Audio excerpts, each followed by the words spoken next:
Hey, good morning, team. Welcome to week 2 of organizational change.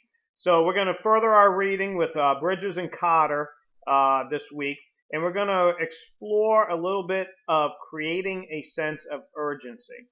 So this week there's only one discussion board, one 2-page paper, where we're going to discuss a change that happened and did it relate with the strategic goals of the company, and how did it make people feel? So, for instance, whenever there's a change out there, people feel a sense of loss. So, for instance, if you are working, let's say I'm a curriculum designer, right? So I'm writing a course that that I have ownership in. This is something that Dave wrote. As a matter of fact, this course that we're taking right now, I wrote this.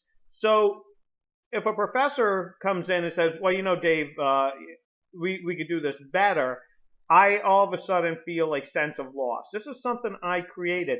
The change that this professor proposing could be for the better, but I will feel a sense of loss. So it's hard sometimes to sell this change to somebody that is vested. And I think reading the discussion boards, we've all kind of hinted on that. That there were employees that were resistant to change. Now, why are they resistant? Probably because they've been going around doing, the status quo, and change is the unknown. So, and not to say that all change is for the better. Sometimes it's not.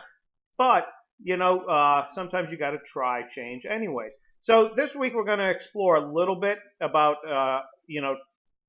initiating a change and aligning it with our strategic goals. There's a video on strategic goals. Also, you get to see a couple of videos from John Cotter, The Iceberg is Melting. I'm going to leave the discussion boards from last week opened for a little bit because some people emailed me. I guess the bookstore ran out of some of Cotter's books, so they are still waiting. So I'll leave those open for a little bit. That being said, get it done. Census Day is Tuesday. That's the first census day. I will be sending out some emails today to say, hey, get hot if you haven't. And let's see, it's Martin Luther King Day. Oh, so let's talk about this, right? So this is a great example.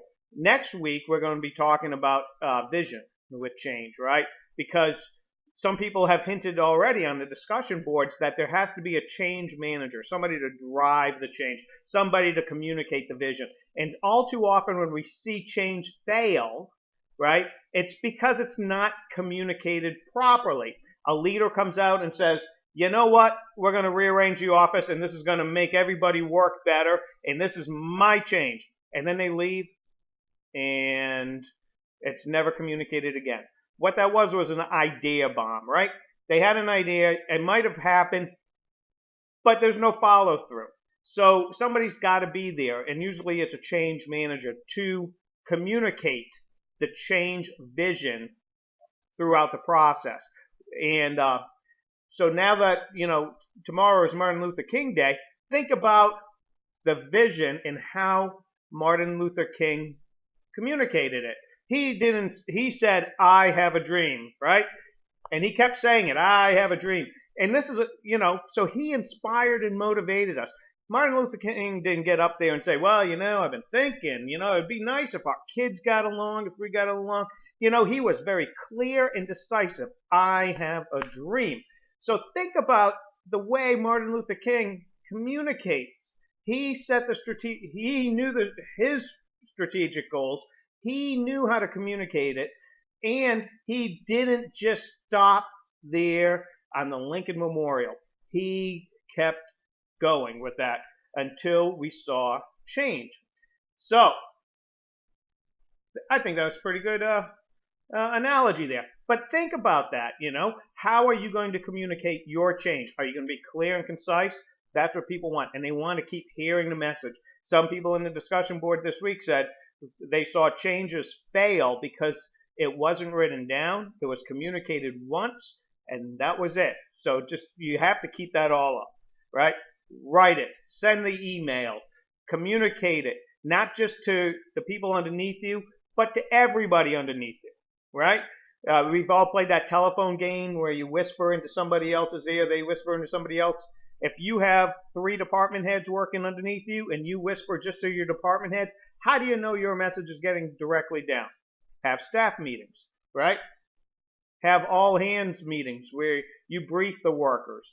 I hope you guys liked that Gregory Peck and Danny DeVito video. I always liked it. Thank you for some of the different perspectives on it. But that's a good example.